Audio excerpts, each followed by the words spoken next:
Hello folks, welcome to another episode of Chef Dean Cuisine. I was at the market this morning and came across some lovely fresh chorizo sausage that was a screaming deal.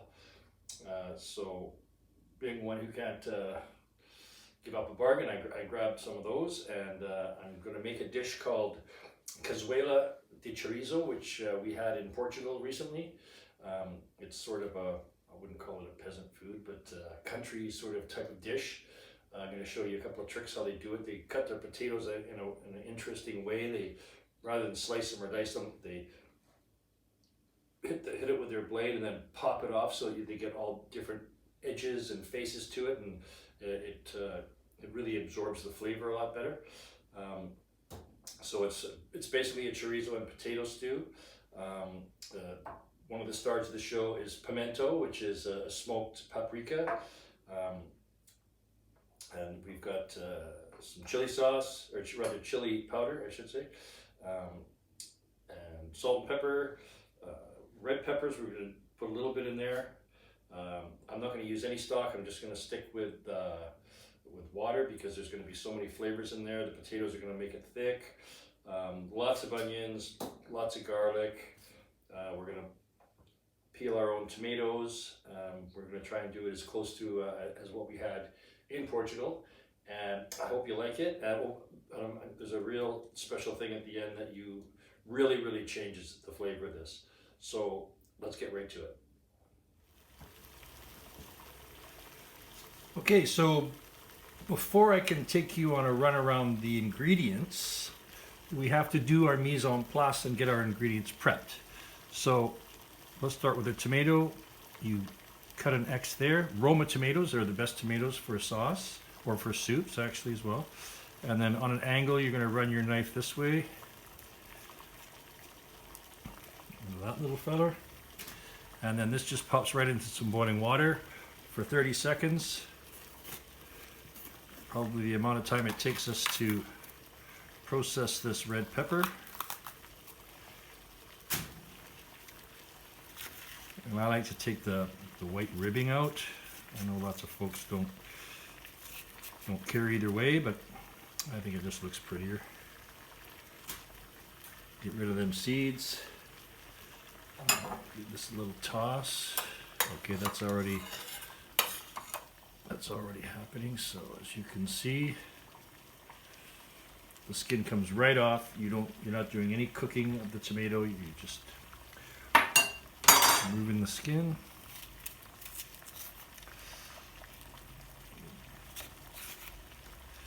And more ribbing. So as far as amount of ingredients goes, how many people are you going to feed? How big is your pot? What do you have on hand? I mean, I pretty much had everything on hand, but I came across these beautiful Portuguese chorizo sausage, and they were on special. I mean, I'm a guy who loves a good deal, so we're gonna have a very affordable, very delicious stew today. Okay, that's all prepped. Now, as far as the chorizo goes, I don't like the casings on it, and it depends on what chorizo you're getting.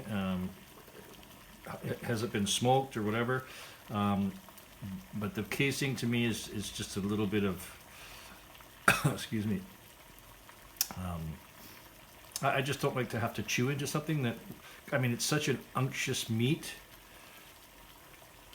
that I think it's just much nicer like this. So, but I do cut it into chunks, and you have to be a little bit delicate with it.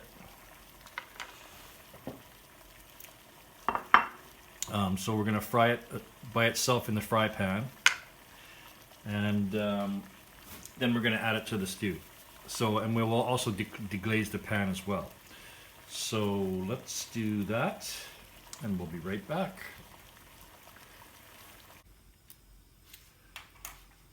Okay, so I got a pan nice and hot here. I can hear the sizzle. Be gentle with these guys because you don't want them to crumble right up. I want them to be rustic. I want to have nice color on them, but I don't want to turn them into like hamburger and a spaghetti bolognese.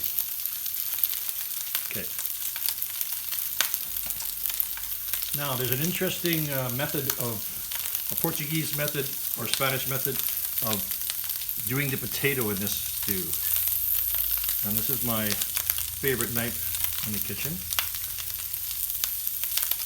And so how it was explained to me, we just got back from Portugal, by this chef, was that you don't slice potato or cube potato. You have to break the potato and let it rake out how it likes, and it'll have multi-edges so that it can all suck in all the beautiful juice, rather than just a square cube like you would more see in North America or France.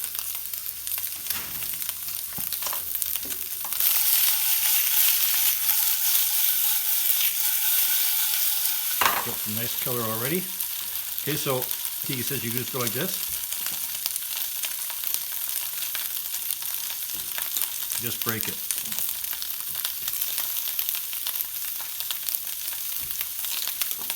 There, you see all the, you see how that works?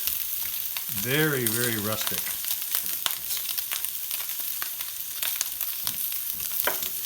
Oops.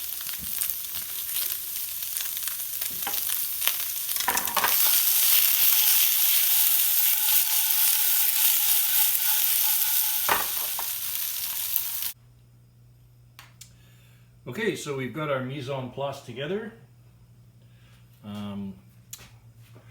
We're going to start with a little bit of course, we always preheat our pans and pots. We'll start with some onions.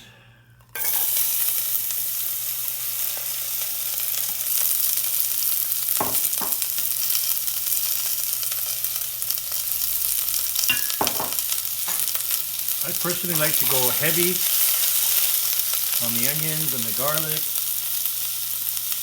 just because it all melts down and becomes part of your broth. Like I'm not going to use any kind of stock with this. I don't think if you're out in the countryside in Portugal or in Spain, you're probably, unless you're in a restaurant, you don't have a lot of stock kicking around.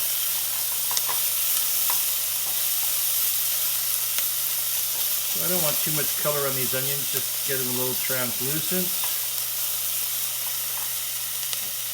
And then, as you can see, I've got a ton of garlic.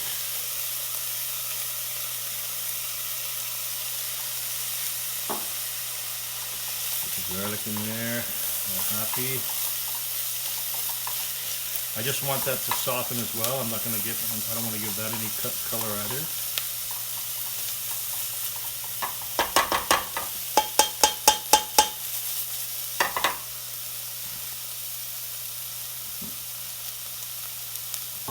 Okay, here's where I'm going to start adding some of the magic.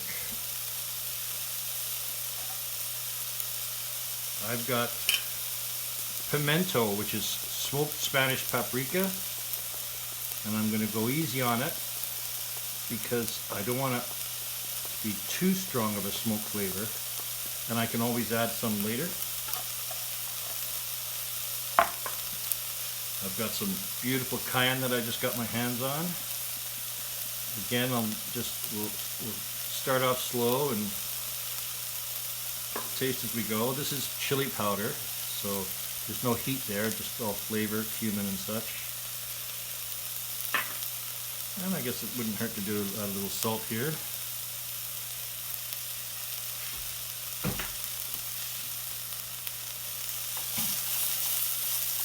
Okay, this is where I wish you could smell it.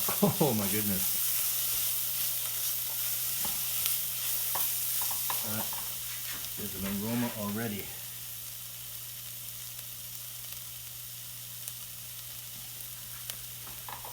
So once we let that macerate with itself,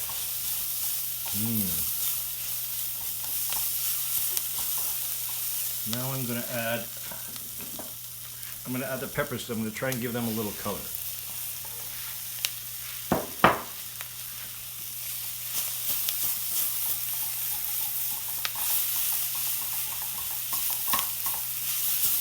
Make sure you keep an eye on your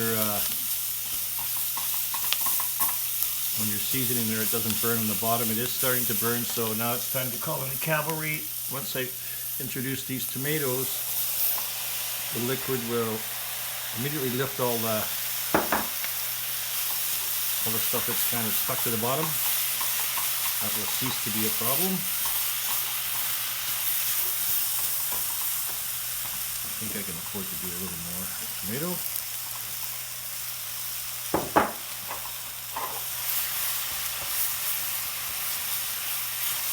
So use your spatula to lift up any of that sticking paprika and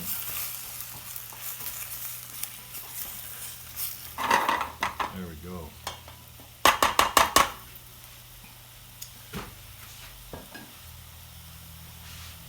Okay, now you'll see these potatoes, the way they're cut. They're not diced, they're not sliced, they're broken apart, which is how it was explained to me in Portugal. This is how they, all the different edges all sort of absorb that flavor, and I did try it, and I do believe it. I am buying into this theory. And as you can see, we've pre-browned our sausage. We took the jackets off, cut the jacket off, pre-browned it in a fry pan elsewhere, and it's really kept its integrity nicely. So let's put these potatoes in. And you want fairly large chunks of potato, so it doesn't disappear, because it is sort of, it's not the star of the show, but it's definitely the co-star.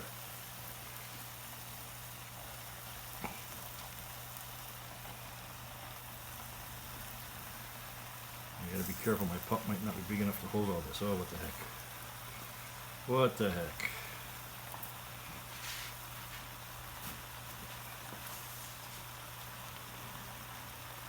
Like I say, we're not going to use any stock. We're just going to go with water, and it'll be plenty flavorful enough.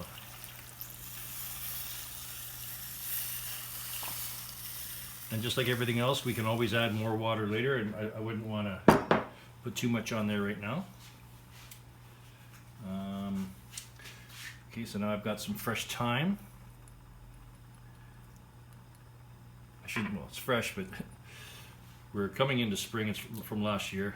A couple of bay leaves. Because I've got all these potatoes and stuff, a bit more salt.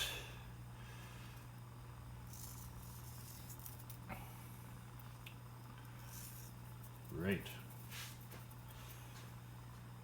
I think I'm just going to top a little more olive oil in there. Okay, we'll bring this to a boil, and then bring it down to a simmer, and we'll put a lid on it, and we're probably going to simmer it for at least 45 minutes. I'll be testing to see if the potatoes are done. That's the main indicator here, and we will be back.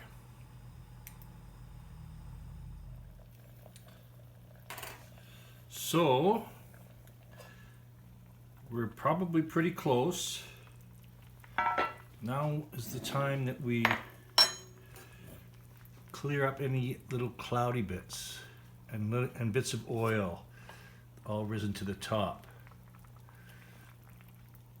So you want it to have a nice clear color. You don't want it to have all these little impurities. Now the potatoes have, the starch in the potatoes has thickened the soup up quite nicely, or the stew rather, quite nicely. Oh, there we go, so it looks nice and clean. Get all those fat out of there. There, see what I mean? These can probably come out too now, these bay leaves. That's not a nice surprise for somebody. Now, the real trick to this is just a wee bit of vinegar.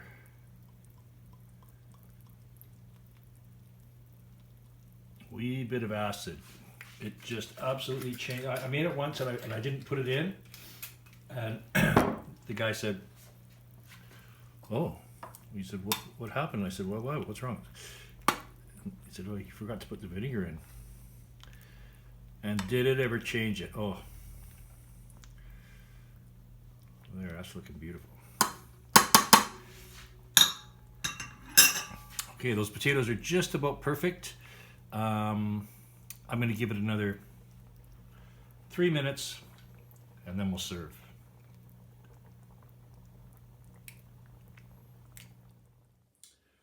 Okay, well, as they say, the proof is in the pudding, so let's, it's smelling lovely in here, and it's looking great. Let's just see what we got.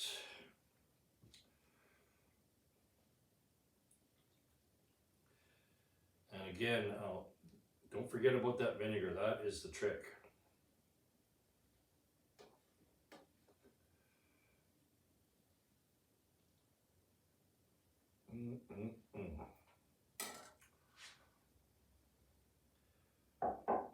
And you could have Portuguese buns with this, with some slather with butter and some sardines. I mean, let's get this.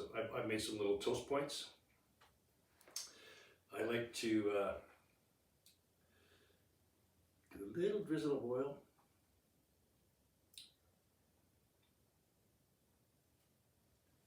Just because it looks so pretty. And this is a Spanish olive oil that we brought back. I have some Verdeo, chilled Verdeo. Cheers.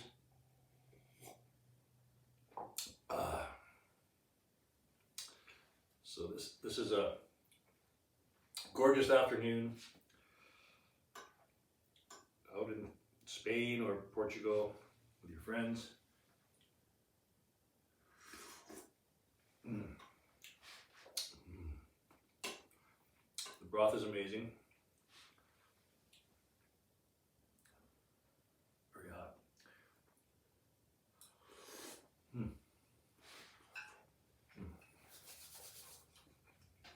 Chorizo's fantastic. That was a real find. Anyway, I hope you try it. I hope you enjoy it. Thanks very much for joining us, and we'll see you next time.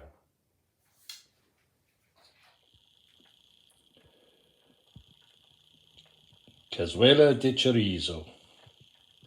Little toast points, some lovely Spanish white, and some Spanish olive oil.